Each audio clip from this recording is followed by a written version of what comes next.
Okay, let's get going. The President and Speaker McCarthy had a productive meeting yesterday about the need to prevent a default and avoid a catastrophe, for our economy. They both reiterated that default is off the table and only way forward is in good faith and toward a bipartisan budget agreement. While areas of disagreement remain, the President, the Speaker, and their teams will continue to discuss the path forward. Over the past week, the President's negotiating team has proposed options to reduce the deficit that both parties can support, while also making clear that there are fundamental priorities that must be protected in this process. Everyone understands that the consequences of a first ever default would be severe for the American people and the American economy. It would wipe out as many as 8 million jobs, trigger a recession, devastate retirement accounts, increase costs, damage our international reputation. All of this would undermine the historic economic progress we've made under this president this past 2 years. 12.7 million jobs, 3.4% unemployment rate, a made in America manufacturing boom, $1.7 trillion in deficit reduction, which is a record. America is not a deadbeat nation. We pay our bills. We have never defaulted in our history, and we will never.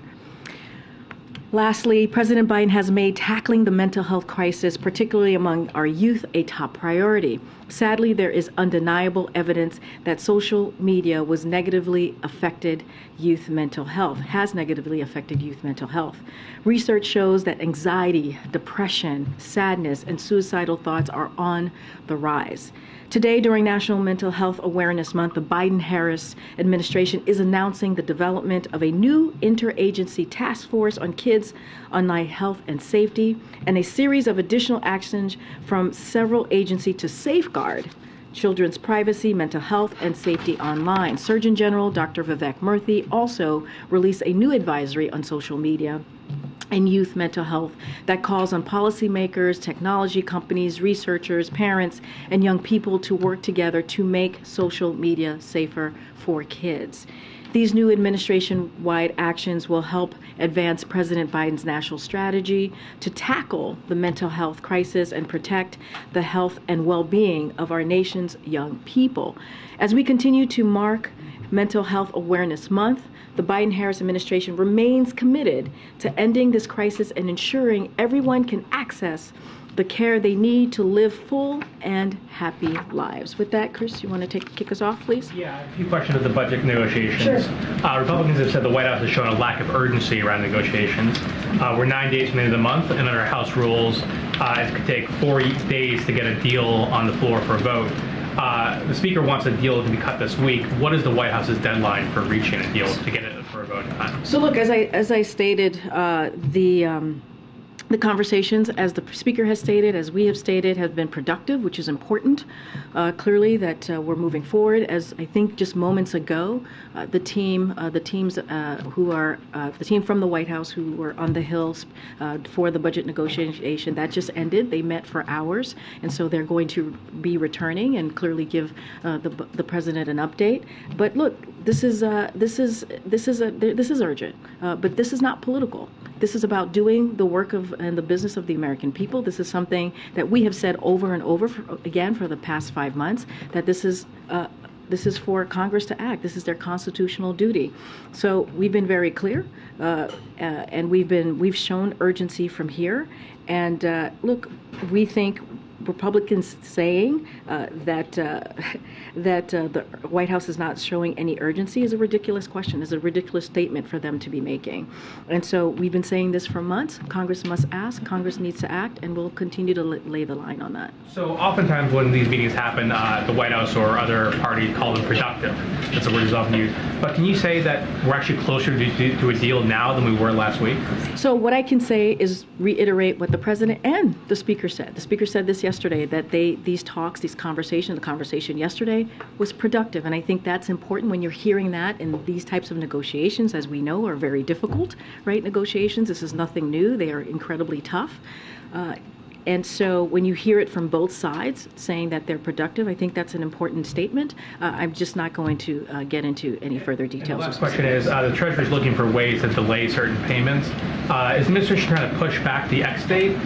Is there potential that a deal won't be reached and you're going to need to kind of juggle these payments to make so look, happen? anything relating to the X date or that is concerning how to move forward here as it relates to that, I would refer you to the Treasury Department on their communications with agency. That is something that they would certainly lay out. As the Treasury said yesterday, it's important to have accurate information about inflows and outflows to the government so they can continue to produce an accurate forecast for Congress of when cash and extraordinary measure expire. So this sort of communication is actually consistent with prior debt limit impasses. So that is something for sure that the Treasury Department will have more to share on. Go ahead, Mary. Thank you. We keep hearing these optimistic statements. You've noted, the meeting was productive, but we aren't seeing any actual progress. In fact, the Speaker just said we are nowhere near a deal. So why the optimism? Look, if everyone is working in good faith and recognizes that no one is going to get, either side is going to get exactly what they want, we'll get it done. That's the way we see this. Coming out of the meeting yesterday, we've said this, the President said this, both the President and the Speaker reiterated that default is off the table. So now we have to do this in good faith. We have to move forward. I believe the team has been meeting for a couple of hours this morning. As I just said, they just ended their conversation from this morning. They met until late into the evening last night. So that is important. That is good. We're seeing movement. I'm just not going to get into specifics of where we are. We believe that this should get done as soon as possible. And again, they've been productive. We've heard that from the Speaker. We've heard that from the President. The meetings continue to occur and happen on the staff level, and we're happy to see that. I think we're trying to understand what does productive mean, though. I mean, do you agree with the Speaker that you're nowhere near a deal right now? Look, I'm going to let the Speaker speak for himself. What I can say is, and what the President, and reiterate what the President has said, I have not gotten a download, obviously, from this morning's meeting. The President's going to get certainly an update from his team, his negotiation team, once they get back, and there's a moment to do so on the President's schedule. From what I know, from what I can tell you at this moment, the meeting that the President had with the Speaker yesterday was indeed productive, and we're going to continue to let the staffers, the negotiation teams continue to have this conversation and meet. And just one more. What do you say to Americans who see that we are 9 days out and they are genuinely, concerned and worried about how this will impact them? How worried should Americans be right now? Look, this is something that the President has been saying for months, for 5 months now, how it is important for Congress to act, how it is important for them to do their constitutional duty, is to deal with the debt limit. We've been very clear because we've laid out, I just laid out at the top, what this could trigger if we don't indeed meet that X date that the Treasury Department has laid out for not just for us, for all Americans.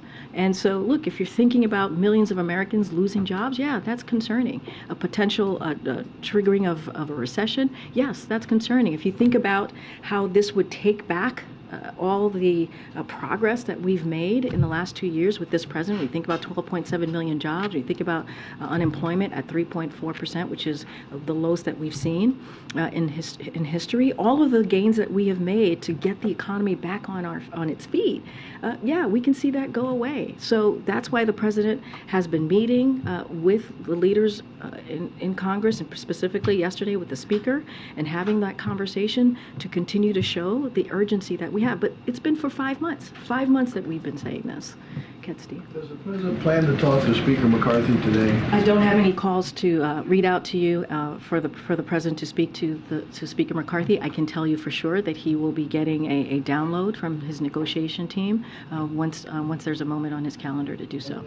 Representative Patrick McHenry said last night that nothing is agreed to until everything's agreed to. Is that your understanding as well? So what I'll say is this, and this is what I've been saying for the past couple of days. I said this when we were kind of on the other side of the world doing a press briefing for all of you in Japan, and we said negotiations are very hard, they're very difficult. Both sides have to understand that they're not going to get everything that they want, and what we're trying to get to is a budget that is reasonable, that is bipartisan, that Democrats and Republicans in the House and the Senate will be able to vote on and agree on. So this is the process that's why we're moving in this way, to make sure that it's bipartisan but also reasonable. And so that's what you all can look forward to. Has there been any more discussion about the 14th Amendment? Look, the president's been very clear about this. He's spoken to this. It is just not. It is not going to deal with the problem that we're currently having at this moment, at this time. What we need to focus on is Congress acting, is Congress doing their constitutional duty and dealing with the debt limit. Gotcha. Thanks, Karine. So we are 9 days away from the U.S. potentially defaulting, and as was previously noted, it's going to take several days for legislation to actually get passed through the Congress. So at what point, how many days do we have left until we are in full crisis mode? So look, the Treasury Department has laid that out. They put out an X date. That's something that I would refer to them as far as what does that look like and the specific and any information. What I can tell you is what we're going to continue to do here every day. Our team, our negotiating team, is going to, on a daily basis, multiple times a day, have that meeting and conversation and discussion with the negotiators on the Hill to get to a budget deal, a bipartisan deal that is reasonable, so that the House and the Senate, Democrats and Republicans in both chambers, can vote on and deal with. So that's our promise. That's what we're going to deal with. As far as what's going to happen and the specifics, that's something that the Treasury should deal with and speak to. I understand that, and obviously the date could potentially move slightly based on the Treasury's estimates. But for the markets that are watching, for Americans who are waiting for their Social Security checks, for their veterans benefits, who are waiting to see what's going to happen, can you provide them a sense of how much cushion you have? How many days before that X date do you actually need a deal? That is, again, for the Treasury Department to speak to. For them to determine the date, but for how many days it needs to get legislation? Any contingency, anything that's related to that is for the Treasury Department to speak to. What I can speak to is this budget negotiation, and what we have been doing, what we have been calling on Congress to do for the past 5 months is to act. And so we're going to continue to have those conversations. We believe they've been productive. We believe there is a space and an opportunity here to have a bipartisan, reasonable budget agreement that, again, the House and the Senate can vote on, and that we can get the business of the American people done. And on the specifics here, the Speaker and his team have said that the federal government needs to spend less money next year than it is spending this year, meaning that they need cuts, not just a freeze in the way the White House has suggested. Is that a red line for the White House, or are you guys willing to entertain a budget for next year and the coming years that is less than fiscal year 2023? So look, Jeremy, I'm not going to negotiate from here. I'm going to let the negotiation team speak to that. The president was very clear on Sunday. We put forward a proposal that cuts spending by more than $1 trillion. That is on top of the budget that the president put out on March 9th. That showed more up to $3 trillion. Nearly $3 trillion more in budget dealing with the budget cut to cut the deficit, to be more specific, and that was in his budget. So he called for another $1 trillion on top of that. And so, look, that's where we are. I'm not going to go into the details or the specifics from here, but you heard directly from the president on Sunday, and that's what he laid out. And then just quickly, just wanted to ask you for an update on the situation that happened last night at Lafayette Park. A U-Haul crashed into the bollards at the north end of the park just before 10 p.m. Can you tell us how quickly the president was informed of the situation? Was he moved to a secure location? Were any protective measures taken? So look, I can tell you this, and I want to be really careful here. This is something that the Secret Service, I would refer you to for any information that they can share, specific information. That's where they would share that. I can share with you that the president was indeed briefed. He was briefed this morning on what's known by Secret Service and the Park Police. Thus far, he's relieved that no one was injured last night, and grateful to the agents and the law enforcement officer who responded so quickly. Again, I would refer you to the Secret Service. He wasn't informed last night? I can tell you, right, he was briefed this morning. That's when he got the briefing from both Secret Service and the Park Police on what they know thus far. Clearly, the president was here yesterday working at the White House, so of course he was here last night. But I can tell you that he was briefed by both the relevant agencies, if you will, law enforcement agencies who had to deal with this situation, and he's very thankful to them for their quick response on this particular issue. Just to be clear on timing, is any date before June 1st, in your eyes, good enough to get this thing done? Look, we have to get this done. That's what I can tell you. Is like Friday the goal, you're Saturday the asking me goal? for a date. I'm not gonna get into dates. What I can say, there's an urgency. We want to see this done as soon as possible. As it relates to the debt limit, the teams are going to meet on a regular basis, multiple times a day, to deal with the budget negotiations. And this could be, this could be done today. I guess the Actually, reason I ask is because there have been ramifications before. We've witnessed this back Absolutely. in 2011. It went down to the wire. They still beat the ex-state. They still got the debt limit raised at the last minute. But then days later, the credit rating was downgraded. How confident are you that, given the dysfunction we've witnessed here, it going down to the wire, our credit rating would not be downgraded? look, this is why the president has, Peter. This is why the president, for the last 5 months, has stated how important and how critical it is to get this done. How critical it is for Congress to do their constitutional duty. This is why you have heard an echo from here over and over, and a repetitive one, of how we think and believe this should have moved forward. It didn't happen. So how confident are you that it wouldn't be downgraded? Look, from what we see and what has been happening in these budget negotiations, in these conversations, we see these conversations moving in a productive way. That is important, and we'll get there. It has to be a bipartisan, right? It has to be a bipartisan, reasonable budget negotiation. Let me ask you, yesterday we heard from Speaker McCarthy multiple times, spoke multiple times in the morning, spoke multiple times after the meeting took place. We heard from the president very briefly during the meeting. For Americans that feel like they're not hearing from the president regularly, not hearing from the vice president regularly, not hearing from cabinet officials right now, where is the messaging from the White House on this beyond at this podium? Well, you've heard from the president multiple times over the weekend. You've heard from the president multiple times during the last 5 months. He has been very clear. You've heard from me. You've heard from others. We've had our economic team out there talking about this on your network, on other networks. And so we've been very clear for the past 5 months. I wouldn't just look at the last couple of days. The past 5 months, consistently. You've heard from this president. I feel like it's winning the messaging war on this. I mean, look, what we have been very clear. I know folks have asked me, about this in the past, and what we saw in 2011 is that, and polling showed this, that the GOP was blamed for that. That's how the Americans saw the outcome of the debt limit there and what was happening with the negotiations back then. That's what the polling showed.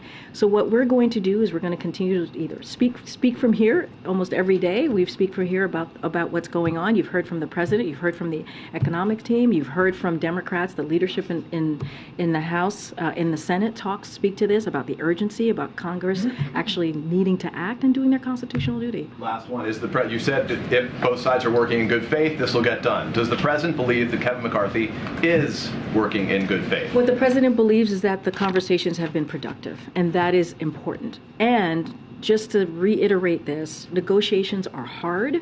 They're not easy. This is democracy in action, as we see it, as we have looked at what's been going on these past couple of days and weeks. And what both sides need to understand is neither side is going to get exactly what they want.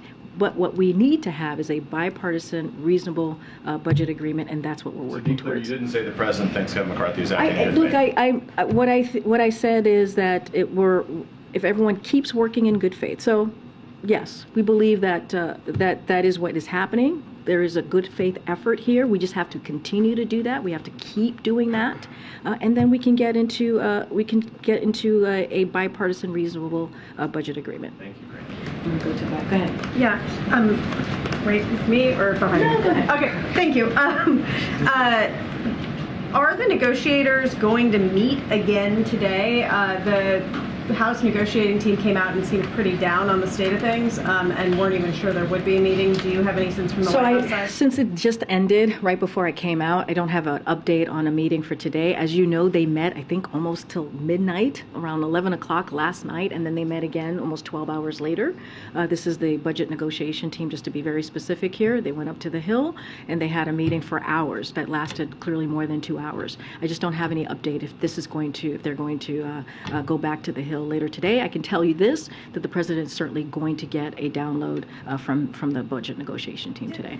Did the president and Speaker McCarthy have an agreement to talk on the phone or in person on a daily basis? I think Speaker McCarthy implied that would happen. And so do they have an agreement? And is it going to happen? I can say this, don't have any meetings or calls to announce, but obviously the staff is going to continue to have this conversation. They just wrapped up a conversation moments ago, and the President will speak to the Speaker when it's necessary. I just don't have anything to share at this time. Thank you. I know President is busy with the debt negotiations, but what is the directions or messages he has given to his team for preparing for the state visit next month?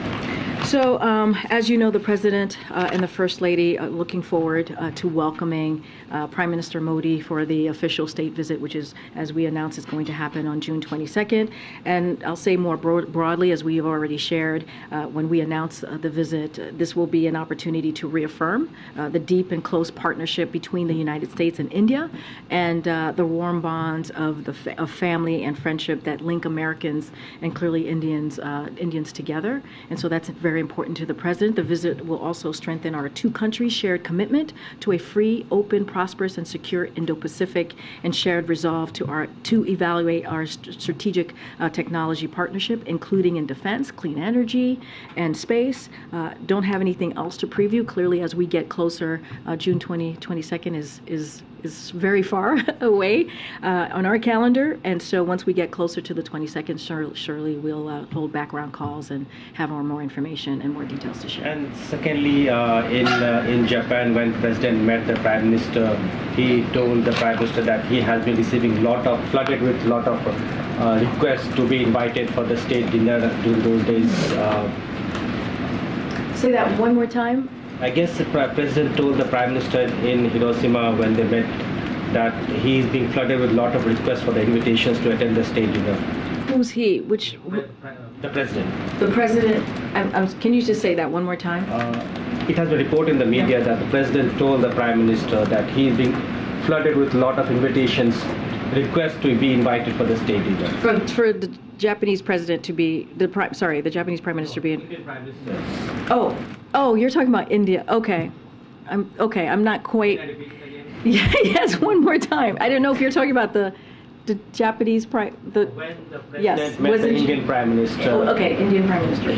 He told the Prime Minister that he's quite popular in the U.S. because he's been receiving a lot of requests from Indian Americans to be invited for the state dinner. Got it. Okay, that's good. That's a good thing. I mean, I don't have a list of requests. I mean, it sounds like it was coming from Prime Minister. Okay. I mean, you would have to ask. Is it being held in the dining room or the South Lawn? I don't have more to share. I really don't. I think that's a good thing. That shows the excitement of the Prime Minister being here on the June 22nd. I just talked about laid out how the important relationship that we have with India and how we want to continue to grow that partnership, grow that relationship. I think that's a good thing to get those requests. I think that's important and shows why it is critical to continue growing that partnership that we have with India. Thank you. All right. Sorry, it took a little bit to get to that. Go ahead, Alan. Thank you so much. So the President just came back from the G7, and there is no other G7 country that goes through such debt-ceiling drama on a regular basis. So how concerned is he that even if he's able to strike a deal, this will undermine the dollar's reputation, this will undermine the United States, standing on the international business scene? Well, look, at the top of the briefing, I laid out what would potentially occur if we didn't lift the debt limit, if we didn't make the X date, and it would undermine our global kind of how we're seen globally. And so, yeah, that is important to note as we're moving forward and going through the next couple of days and trying to get the debt limit. That even if a deal is found, that it already calls into question. I mean, look, I'm certainly not going to get into hypotheticals from here. What I can say is what experts have said, what the economists have said, and how it is important to get this done, and how detrimental it could be if we don't deal with the debt limit in a time that's expedient, right? And that's why we have said could lose 8 million jobs potentially. We can see could trigger a recession. All of those things are real and are standing globally, right? One of the important parts of the President going to the G7 is strengthening the global economy, right? That is incredibly important. Those G7 leaders are the largest economies across the globe, and so of course it is important important how we're viewed, how we're seen. We're going to try and work very hard to get this done. And but at the end of the day, we've been holding the line very strongly, which is Congress needs to act. This is something when it comes to the debt limit that they need to get done. And so we're going to continue to hold that line very clearly. Go ahead, Jim. Yeah, thanks, Karine. I want to follow up on Steve's question from earlier. It sounds like the White House is now ruling out invoking the 14th Amendment as an option to get around the debt ceiling. Is that accurate? What I can say, it is not going to fix the current problem that we have right now. Which right now, what is going to deal with getting the debt limit done is for Congress for Congress to act, and that's what we've been very clear on. If it won't fix the current problem, that means that's not a possibility that the president will pursue. I'm not going to go beyond what the president has said. He's made it very clear it's not going to solve our problems. That is just where we are. Congress needs to do its job. They need to do a job that has been happening since 1960, which is lifting the debt limit more than 78 times. That's what we are focused on. That's how we're going to move forward. Yeah, Karen. Thanks, Karine. Tomorrow is the one-year anniversary of the school shooting at Robb Elementary in Uvalde, Texas. Just a couple questions. Has the president spoken recently with any of the families of the victims there? And how will he mark tomorrow, if at all?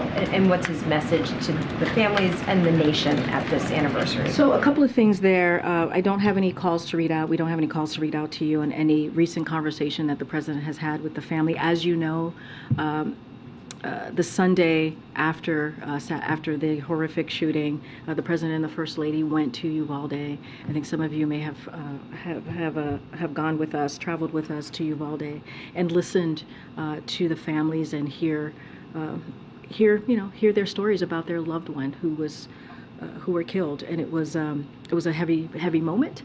It was certainly something devastating to have to. For any parent to have experience. And so, when it comes to tomorrow, you can certainly expect that the president, the first lady, and the vice president are going to mark that tragic day. And we'll have certainly more to share later today or early tomorrow on what that looks like. Look, the families of these 19 children and 2 teachers, the 17 others who were injured, the entire community that is still mourning, they are in the president's prayers. And so, the president also was able to, he wrote an op-ed in USA Today where he marked the twin shootings in Buffalo and Uvalde and talked about how he believed those attacks became a catalyst for the passage of the Bipartisan Safer Communities Act. And while he's very appreciative of what Congress was able to do, there's so much more to be done. We need to see Congress do something more, do more, put forward some common sense gun reform. That's what these families deserve. That's what they should be able to see. And again, it was a tragic day.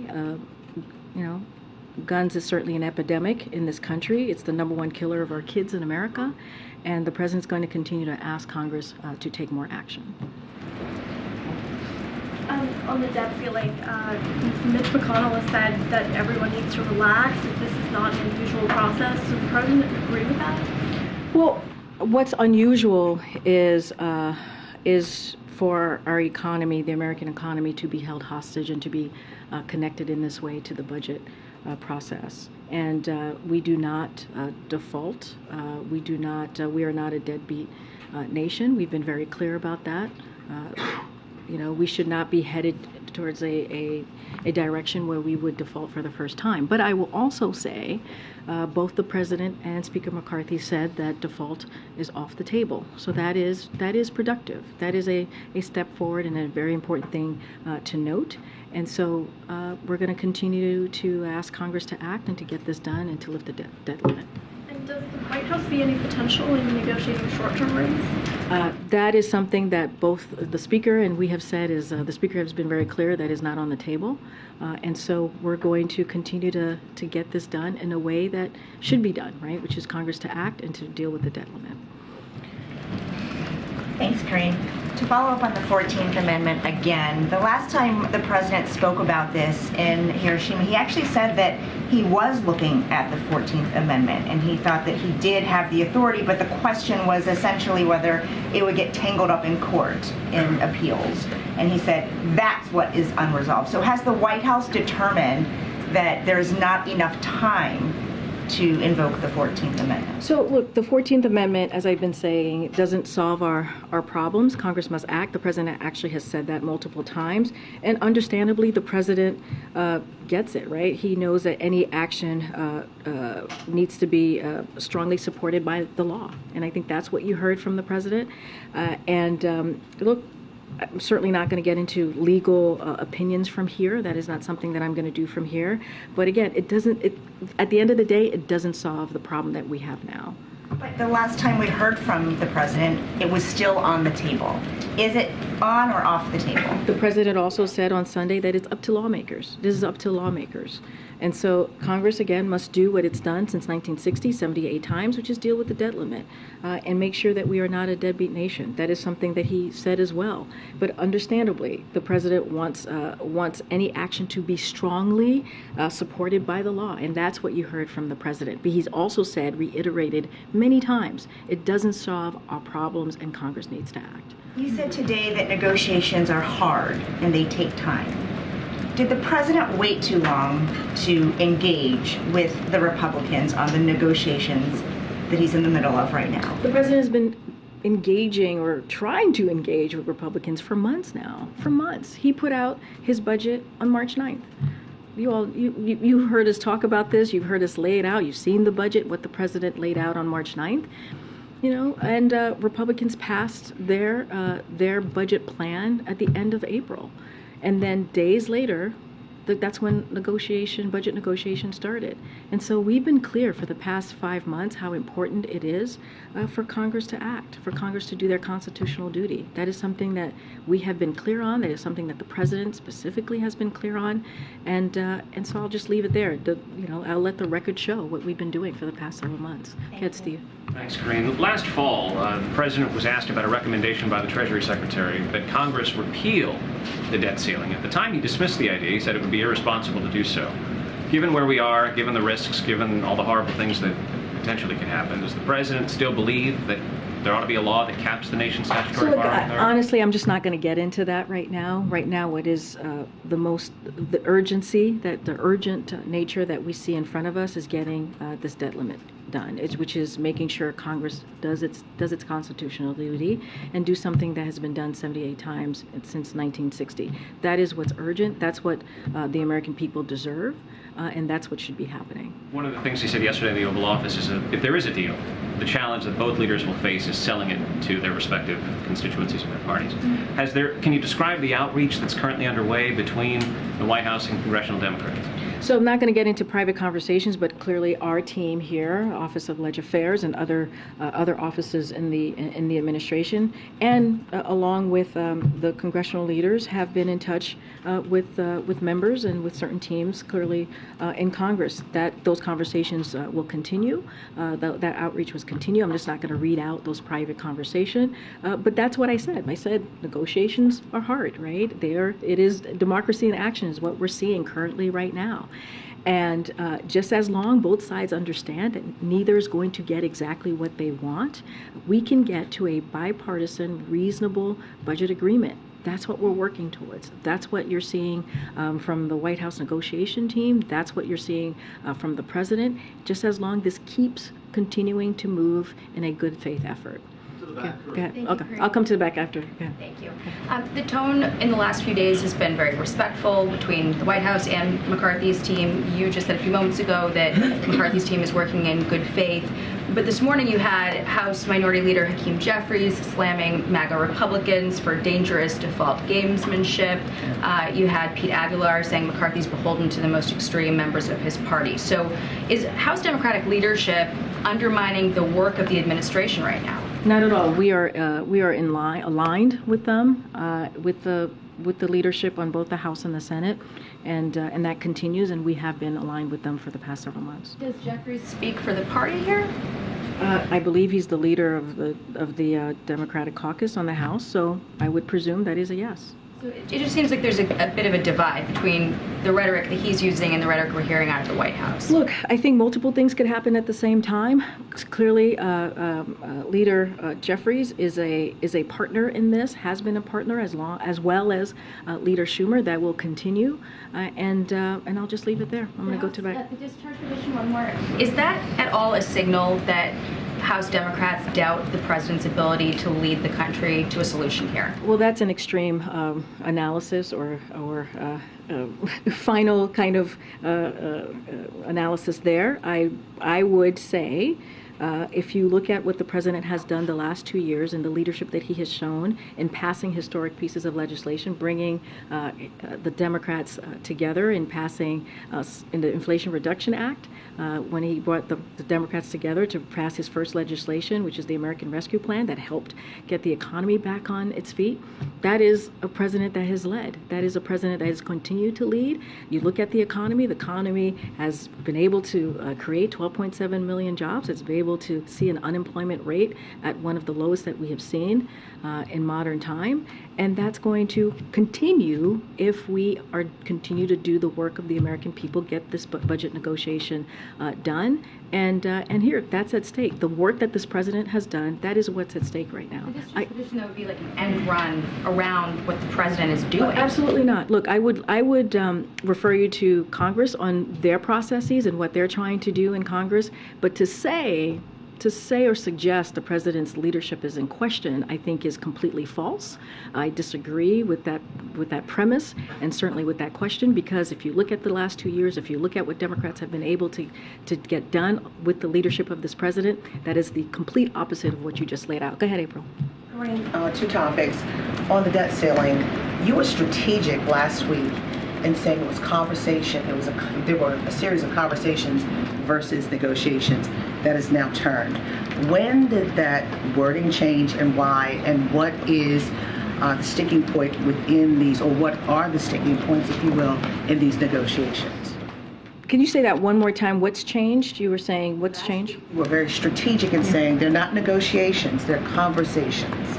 Well, I've always said that budget, we are negotiating on the budget. I've always been very clear about that. I said that default is not negotiable. That's what I've said. I said default is not negotiable, but that, the president has always seen this as two separate conversations, two separate discussions, and we are indeed been negotiating on the budget. That's what you've seen from the outcome of these conversations, and that's what you'll continue to see. So how long officially have you begun the negotiations? When did the negotiations actually start? Well, once the House, the Republicans in the House were able to pass their budget plan, I believe it was April 26th, the president invited 5 days later, the president sat down with the leaders and they started having conversations. And then after that, you saw the budget teams announced, budget negotiation teams announced, and you've seen and you've all have reported what's been happening for the past several days. And second topic, the NAACP has made a move, a travel advisory for the state of Florida after several issues against the other, if you will, from Governor Ron DeSantis. And they're saying that the hate that is coming out of this political season is dangerous. What do you say to what the NAACP has done? I mean, they're following behind other groups, be it groups on race or LGBTQ+, but they're making a bold statement. What do you say to this? So I'm not going to comment on travel advisories specifically, but I'll say this more broadly, and where we have been as an administration, as a White House, we've been outspoken about the impact of misguided policies advanced by Florida lawmakers. Republicans in Florida have attacked diversity. They've attacked inclusion efforts. They've limited the teaching of Black history. And they've launched attacks on the LGBT youth, immigrants, educators, and women's reproductive freedom. That's what you have seen from lawmakers in Florida. So I'll let NAACP I'll let LULAC speak to their specifics of their travel advisories. But this administration is going to, as we have for the past 2 years, continue to speak out against discriminatory policies pushed by state leaders across the country, and we've seen them across the country by Republicans, extreme Republicans, putting forth these policies, these legislation that hurt Americans, that take away their freedom. And so, again, we're going to continue to be outspoken. That's what we believe it is our duty to do here. That's what the president believes, and we're going to continue to call this out. Thank you. In a closed hearing today, a Russian court extended the pretrial detention of the Wall Street Journal's Evan Gershkovich until at least August 30th. What is the White House's response to that decision, and can you provide any updates on the administration's efforts to secure Evan's release? So we are deeply concerned that Russia has extended the pretrial detention of Evan Gershkovich by an additional 3 months today. We have been very clear that the claims against him are baseless.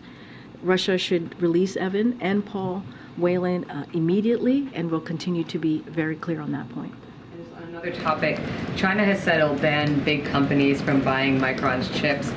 Why does the White House believe the PRC decided to take this step, and does the White House view it as the kind of economic coercion that G7 leaders denounced in Japan? So, look, the recent announcement by the PRC regarding Micron, we believe are not based in fact. And so the Department of Commerce is engaged directly with the PRC to detail our views on this. We're certainly troubled by the action and the recent raids and targeting of American firms, American companies. These actions are inconsistent with the PRC's assertions that it is opening its markets and committed to a transparent regulatory framework. So those conversations are certainly, of our views, are certainly being communicated to the PRC via the Department of Commerce. Okay. To the back. Okay. All right, to the back. Yeah, I'm right over here. Right? Yeah. I see you, you see me. Let's not play around. Let's not. Okay, Mr. Two-Wit, let's go. What do you got? All right, I promise not to use that phrase again. Social media loved it, though.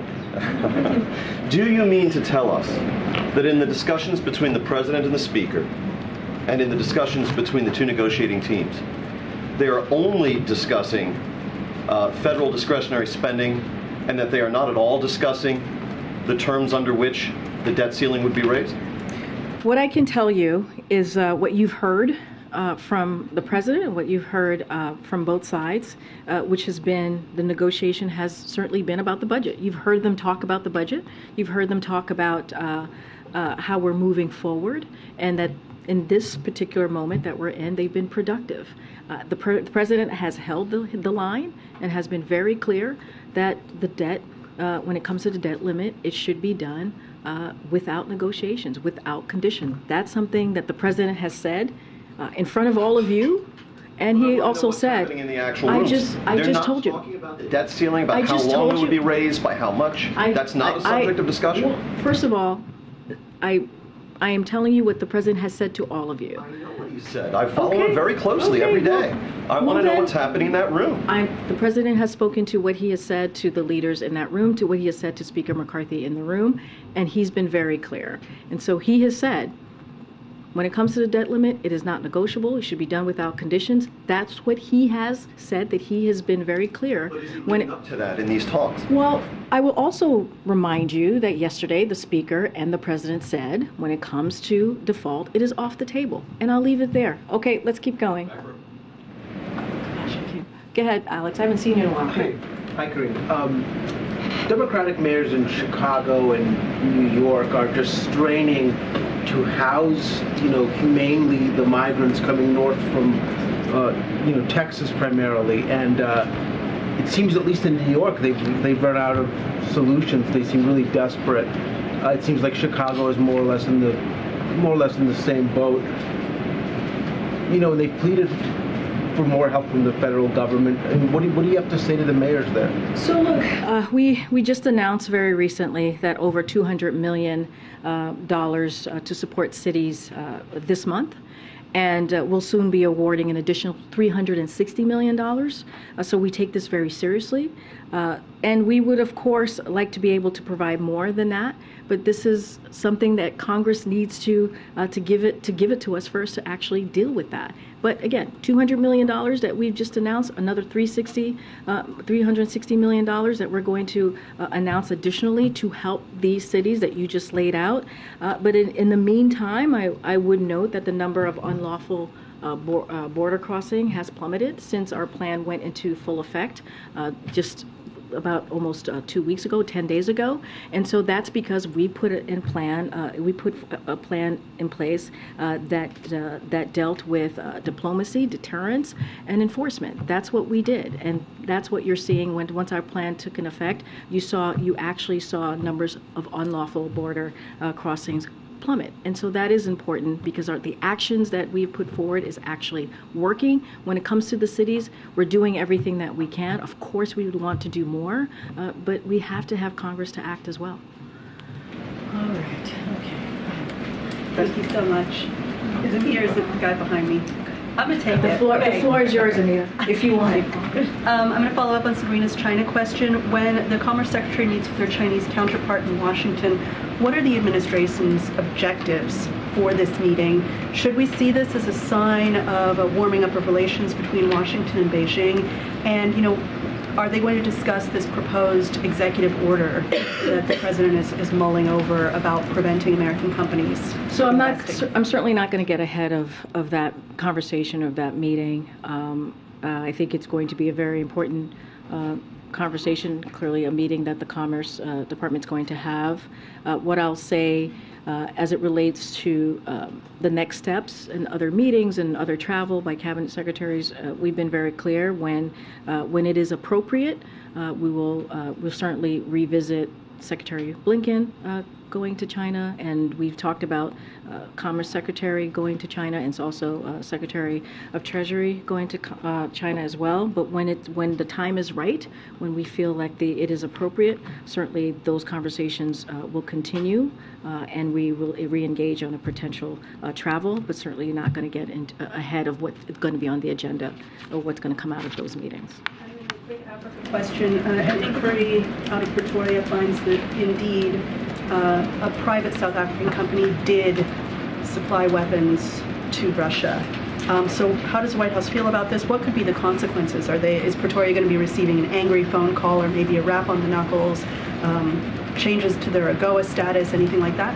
So I'll say this more broadly. I'm not going to speak to an individual company here, but look, Russia is waging a brutal war, as you all have been reporting and you all see, against the people of Ukraine. And we are constantly working to cut off funding for Putin's war machine and to undercut Russia's ability to carry out this conflict.